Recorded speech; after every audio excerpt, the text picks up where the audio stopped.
दोस्तों दूसरे टेस्ट मुकाबले के दूसरे दिन भारतीय टीम के दमदार परफॉर्मेंस को देखकर आप भी खुश हैं तो इस वीडियो को एक लाइक करना बिल्कुल भी ना भूलें। तो दोस्तों गेंदबाजों के कहर के सामने ढेर हो गए बांग्लादेश के खिलाड़ी।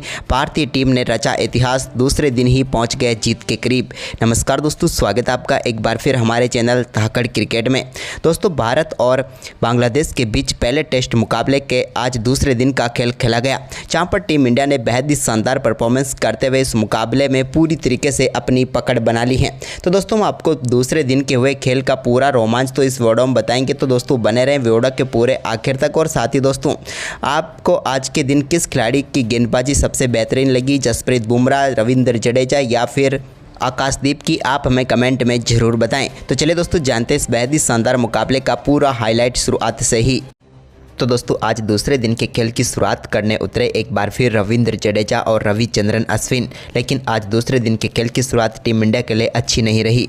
और आज के दिन के तीसरे और पारी के 83वें ओवर की पहली गेंद पर तास्किन अहमद ने रविंद्र जडेजा को विकेट के पीछे लिटन दास के हाथों कैच कराकर पेविलियन भेज दिया और भारतीय टीम को 7वां झटका दिया। रविंद्र जडेजा आज के दिन कोई रन नहीं बना पाए और 124 गेंदों पर 86 रन बनाकर पेविलियन लौटे।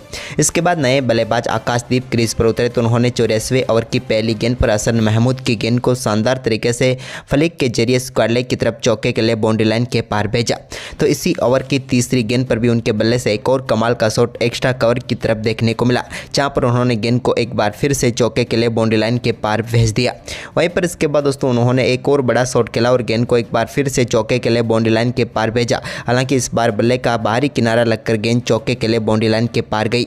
इसके बाद आकाशदीप का यह शानदार परफॉर्मेंस जारी था, लेकिन तभी 89वें ओवर की 5वीं गेंद पर वो एक और बड़ा शॉट खेलना चाहते थे, लेकिन इस बार अपना कैच सीधे नजमुल हसन शांतो के हाथों में थमा बैठे और इस मुकाबले में 30 गेंदों पर 17 रन बनाकर आकाशदीप पेविलियन लौटे। तो वहीं पर उनके आउट होने के बाद 91वें ओवर की 5वीं गेंद पर रविचंद्रन अश्विन भी अपना कैच थमा बैठे नजमुल हसन शांतो को ही, और यहाँ पर तास्किन अहमद ने उन्हें भी पेविलियन भेज दिया और भारतीय टीम को 9वां झटका दिया। रविचंद्रन अश्विन ने काफ़ी शानदार बल्लेबाजी की और 133 गेंदों का सामना करने के बाद 113 रन बनाकर वो पेविलियन लौटे। इसके बाद 92वें ओवर की दूसरी गेंद पर आखिरी विकेट के तौर पर जसप्रीत बुमराह को पेविलियन भेजा हसन महमूद ने और जाकिर हसन ने शानदार कैच पकड़ा और हसन महमूद ने अपना पंजा खोल लिया। उन्होंने शानदार गेंदबाजी की और 5 सफलताएं प्राप्त की। वहीं पर आज के दिन भारतीय टीम 11.2 ओवर में 37 रन बना पाई और 4 विकेट गंवा दिए और पूरी टीम 376 रनों पर ऑल आउट हो गई। लेकिन देखा जाए तो एक समय खराब परफॉर्मेंस के बाद टीम इंडिया यहां तक पहुंची, यही बड़ी बात थी।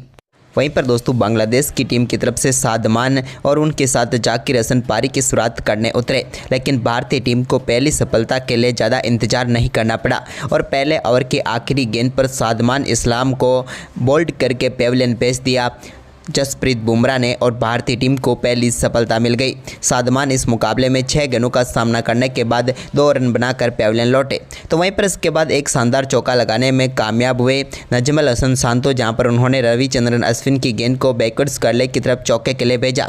लेकिन इसके बाद 9वां ओवर डालने आए आकाशदीप ने 9वें ओवर की पहली गेंद पर जाकिर हसन को बोल्ड करके पेविलियन भेज दिया और भारतीय टीम को दूसरी सफलता दिला दी। जाकिर हसन 22 गेंदों का सामना करने के बाद 3 रन बनाकर पेविलियन लौटे। तो वहीं पर इसकी अगली ही गेंद पर नए बल्लेबाज मोमिनुल हक क्रीज पर उतरे, लेकिन मोमिनुल हक का सामना था आकाशदीप से और पहली गेंद पर आकाशदीप ने उन्हें भी बोल्ड करके पेविलियन भेज दिया और बैक टू बैक 2 गेंदों पर 2 सफलताएं टीम इंडिया को दिला दी और यहां पर हैट्रिक पर आ गए थे आकाशदीप। यहाँ पर हम बात करें मोमिनुल की तो वो एक गेंद का सामना करने के बाद 0 पर चलते बने, यानी कि गोल्डन डक पर ही आउट हो गए।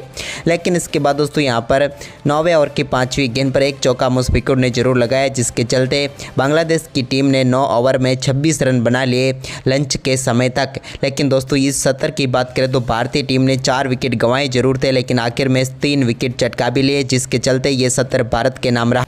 वहीं पर दोस्तों आज के दूसरे सत्र में नजमुल हसन शांतो और मुशफिकुर रहीम एक बार फिर टीम के लिए शुरुआत करने उतरे। तो यहां पर शुरुआत तो अच्छी रही, क्योंकि आते ही नजमुल हसन शांतो ने जसप्रीत बुमराह की गेंद पर शानदार कवर ड्राइव के जरिए गेंद को मिड ऑफ की तरफ चौके के लिए बाउंड्री लाइन के पार भेजा। लेकिन इसके बाद दोस्तों यहां पर उनकी अच्छी बल्लेबाजी जारी थी, लेकिन इसी बीच यहां पर मोहम्मद सिराज की गेंद पर उनके बल्ले का बाहरी किनारा लगा और गेंद सीधे गई विराट कोहली के हाथों में और नजमुल हसन शांतो की पारी समाप्त हुई, जहाँ पर उन्होंने 30 गेंदों पर 20 रन बनाए।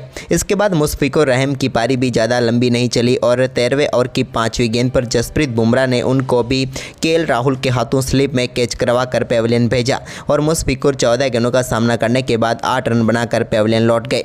इसके बाद टीम के लिए साकिब अल हसन और लिटन दास ने कमाल की बल्लेबाजी करनी शुरू कर दी और एक के बाद एक कई बेहतरीन शॉट इन दोनों बल्लेबाजों के बल्ले से देखने को मिले। एक समय तक 40 रनों पर अपने महत्वपूर्ण 5 विकेट गंवा चुकी बांग्लादेश की टीम के लिए इन दोनों बल्लेबाजों ने शानदार पार्टनरशिप की और टीम के स्कोर को भी शानदार तरीके से आगे बढ़ाया।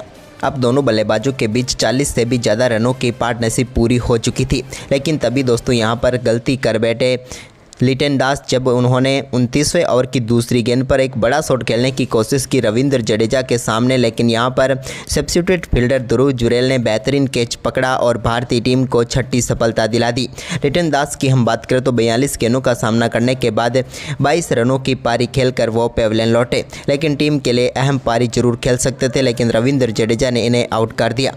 इसके बाद दोस्तों यहाँ पर 31वें ओवर की तीसरी गेंद पर साकिब अल हसन भी रिवर्स स्वीप शॉट खेलना चाहते थे, लेकिन गेंद सीधे उनके जूते पर लगकर चली गई ऋषभ पंत के हाथों में और भारतीय टीम को एक और सफलता रविंद्र जडेजा ने दिला दी।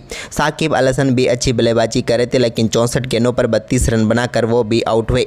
इसके बाद चायकाल से पहले आखिरी ओवर में 37वां ओवर डालने आए जसप्रीत बुमराह ने हसन महमूद को भी विराट कोहली के हाथों कैच कराकर पेविलियन भेज दिया और भारतीय टीम को 8वीं सफलता दिला दी। 112 रनों के स्कोर पर हसन महमूद 22 गेंदों पर 9 रन बनाकर पेविलियन लौटे। वहीं पर इस सत्र की बात करें तो इस सत्र में बांग्लादेश की टीम ने अपने 5 विकेट गंवाए और 86 रन बनाए, यानी कि ये सत्र भी भारतीय टीम के नाम रहा।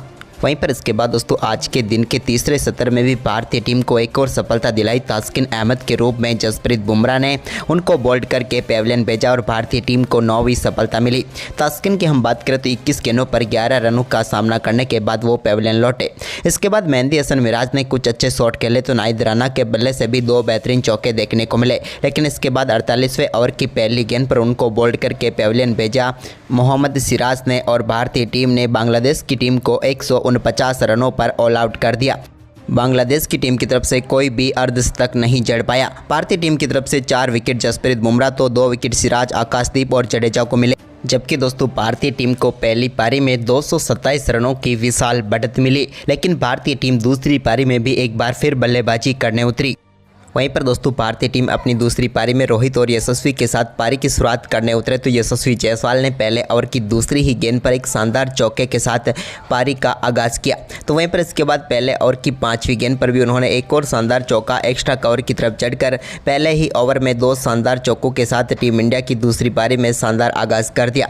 इसके बाद कप्तान रोहित शर्मा भी जब स्ट्राइक पर आए तो दूसरे ओवर की पहली गेंद पर उनके बल्ले से भी बैकवर्ड्स करले की तरफ एक शानदार चौका देखने को मिला, यानी कि चौके के साथ उन्होंने भी अपनी पारी का आगाज किया।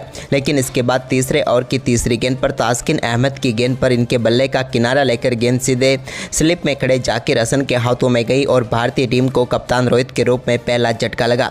रोहित शर्मा दूसरी पारी में भी 7 गेंदों का सामना करने के बाद सिर्फ 5 ही रन बनाकर पेविलियन लौट गए। इसके बाद शुभमन गिल से उम्मीद थी कि वो यहाँ पर अच्छा परफॉर्मेंस करेंगे, तो उन्होंने 5वें ओवर की चौथी गेंद पर तास्किन अहमद की गेंद को शानदार तरीके से चौके के लिए बाउंड्री लाइन के पार भेजा और बेहतरीन तरीके से अपनी पारी का आगाज किया। इसके बाद दोस्तों यहां पर 7वें ओवर की चौथी गेंद पर यशस्वी जायसवाल के रूप में भारतीय टीम को एक और झटका लगा। यशस्वी जायसवाल का कैच लिटन दास ने पकड़ा। जायसवाल नाहिद राणा का शिकार बने और 17 गेंदों पर 10 रन बनाकर पेविलियन लौटे। तो वहीं पर इसके बाद विराट कोहली आए तो उन्होंने 8वें ओवर की दूसरी गेंद पर मिड विकेट की तरफ शानदार चौका जड़कर अपना खाता खोला। तो वहीं पर इसके बाद दोस्तों 9वें ओवर की आखिरी गेंद पर भी एक और शानदार चौका यहां पर शुभमन गिल के बल्ले से देखने को मिला, जब मिड विकेट की तरफ गेंद को उन्होंने चौके के लिए बाउंड्री लाइन के पार भेज दिया और भारतीय टीम का स्कोर 10 ओवर में 46 रनों तक पहुंचा दिया। इसके बाद दोस्तों शुभमन गिल ने 14वें ओवर की तीसरी गेंद पर बैकवर्ड स्क्वायर लेग की तरफ एक शानदार शॉट खेला और गेंद को चौके के लिए बाउंड्री लाइन के पार भेजा स्वीप के जरिए। ये इनके बल्ले से निकला हुआ आज का सबसे बेहतरीन शॉट था। तो वहीं पर इसके बाद 20वें ओवर की पहली गेंद पर विराट कोहली ने भी बैकफुट से एक शानदार शॉट खेला और स्क्वायर लेग की तरफ ही गेंद को चौके के लिए बाउंड्री लाइन के पार भेज दिया। लेकिन इसकी अगली ही गेंद पर मेहंदी हसन मिराज ने विराट कोहली को चलता किया LBW आउट करके। हालांकि वो रिव्यू लेते तो बच जाते, क्योंकि बल्ले का अंदरूनी किनारा जरूर लगा था, लेकिन उन्होंने ऐसा नहीं किया और इस मुकाबले में 37 गेंदों पर 17 रन बनाकर वो पेविलियन लौटे।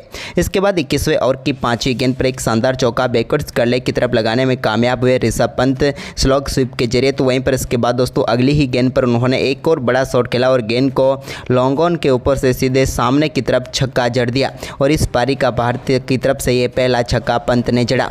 वहीं पर इसके बाद दोस्तों आज के दिन के खेल की समाप्ति हुई, यानी कि दूसरे दिन के खेल की समाप्ति तक भारतीय टीम ने दूसरी पारी में 81 रन बना लिए 3 विकेट के नुकसान पर। ऋषभ पंत 12 तो वहीं पर शुभमन गिल 33 रन बनाकर नाबाद थे, जबकि भारत की बढ़त 308 रनों की हो चुकी है। तो दोस्तों आपको दूसरे दिन का खेल कैसा लगा, हमें अपनी राय कमेंट बॉक्स में जरूर दें। धन्यवाद।